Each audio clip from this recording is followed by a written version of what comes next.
Let's talk trading, and let's talk about finding financial freedom through investing. Of course, it's one of the big themes here in Chicago Future of Finance, and why we're doing the show here from the CBOE. Part of that is I get to bring on who I want. Joel Hawthorne is one of my favorites here in Chicago. Joel, it's great to have you here. Man, thanks for having me, Oliver. This is a pretty cool spot because I know it means something to you too. You've been Absolutely. trading for what, about like 15 years? Yeah, almost? about 15 years, man. Started as a futures trader, trading Treasury futures, moving over to S&P futures, Dow.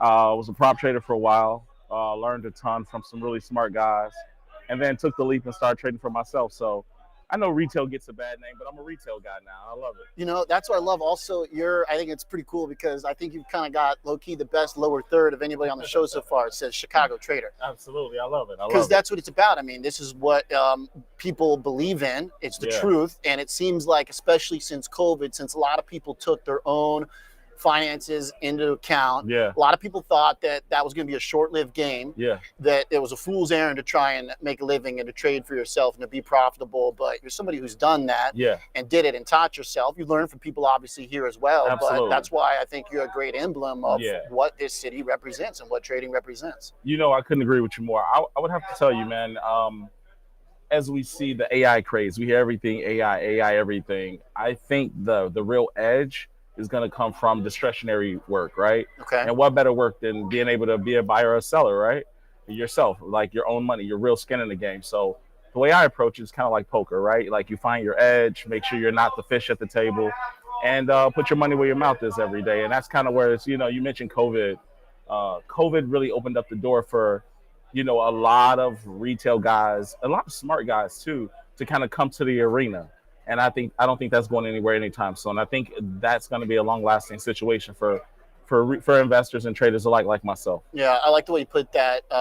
Enter the arena. The other thing too is that there's a lot of people who say that they're traders, that identify as traders, but really what they do is they have a different product. They sell a newsletter. Absolutely. You know, like I trade a little bit on the side, and I do more since we started the show. I feel like I gotta have something on. Exactly.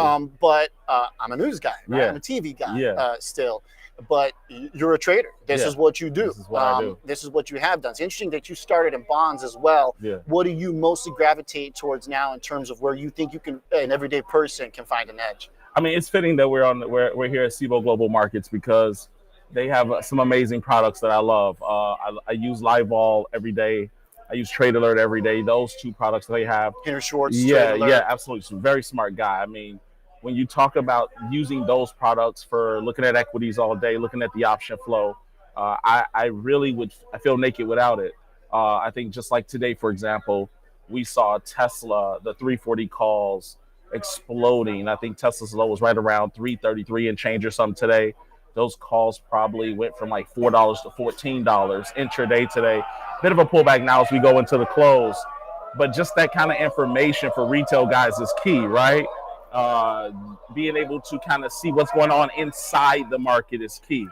And I think that, you know, for a guy like myself, who's constantly looking for an opportunity to buy something cheap, that's what this market is about for me. Do you have, I love that too, because you're using the tools that are here. You're watching flows. Is there a particular style? Because you mentioned poker, you know, everybody's kind of got a style. Is there a style that you would describe your trading as, and I'll maybe frame it this way too, because I get people watching the show and say, you know, how do I get into this? How do I get started?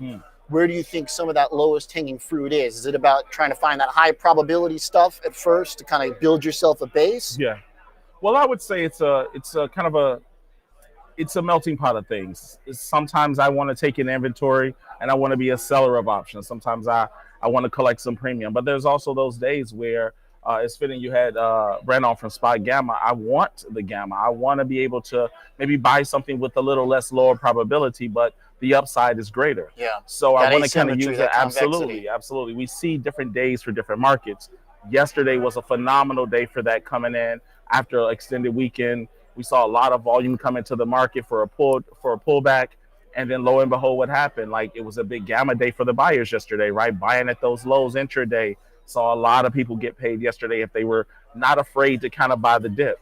So it depends on what the market tells me. I don't really have a set rule. I think rules in trading are kind of for the novice, so to speak. How nimble can you be? Yeah. And more importantly, what's your pain threshold, right? Like the poker table. Yeah.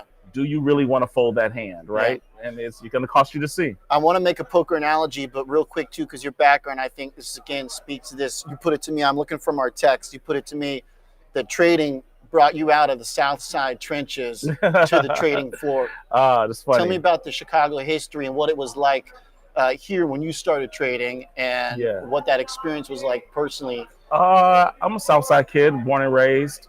Grew up in a very blue-collar family. Dad's a plumber. Granddad was a plumber. So my summers were spent doing real work, like real hard work. I knew I didn't want to do that, and kind of was a risk taker growing up, you know. So in that led me to kind of coming down here. I always was a pretty good student, coming down here trying to see kind of where's the money. And I'll tell you something funny. When I got a job here, I never traded in the pits. I was always upstairs on the screens. Mm-hmm. And the pit traders would come upstairs and laugh at us. They would be like, man, these guys, this is a joke. Because these guys were just crushing it. They were stars in the pit. I mean, lo and behold, though, I don't think a lot of them knew that the game was going to shift to the screens. Yeah. And so some of those guys were able to make the transition.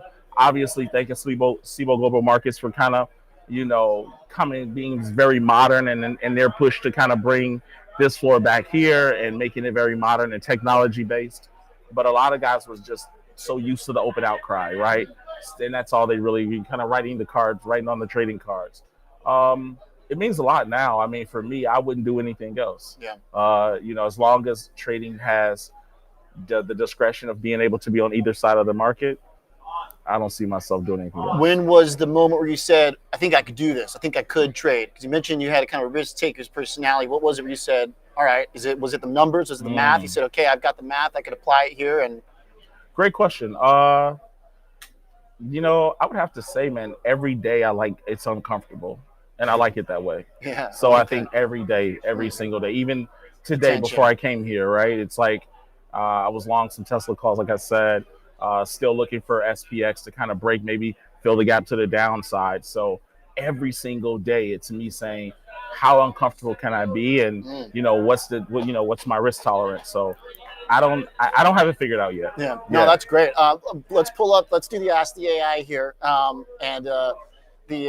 Let's go. Show me the animation. I want to make sure Joel sees this because he's gonna love it. Tell me that doesn't look like me from the back, Joel. It does, absolutely. So, all right, we asked it about poker because you and I play some cards together. And full credit to you, you kind of you cleaned me out last time, but we don't need to talk about it too much. No, not it's at all. All right. You hit the flop. All right. How are poker and trading similar? Both involve risk and incomplete information, but the real parallel is discipline.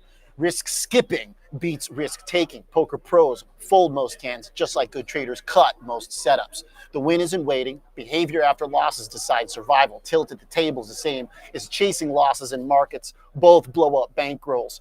Filtering signals is the edge. In poker, it's betting patterns. In trading, it's positioning and flows. Both reward skipping bad bets, controlling behavior after losses, focusing on signals that distort odds. It sounds like exploitation at the table. Not bad, right? What do you think about that? Yeah, I couldn't agree more. I think that there's absolutely a lot of truth in that. You definitely want to have a bit of exploitation. You want to have the edge, right? And when you think about finding that diamond in the rough every day, a lot of traders spend more of their time, especially intraday traders, more of their time not trading. Most of your time is waiting, right?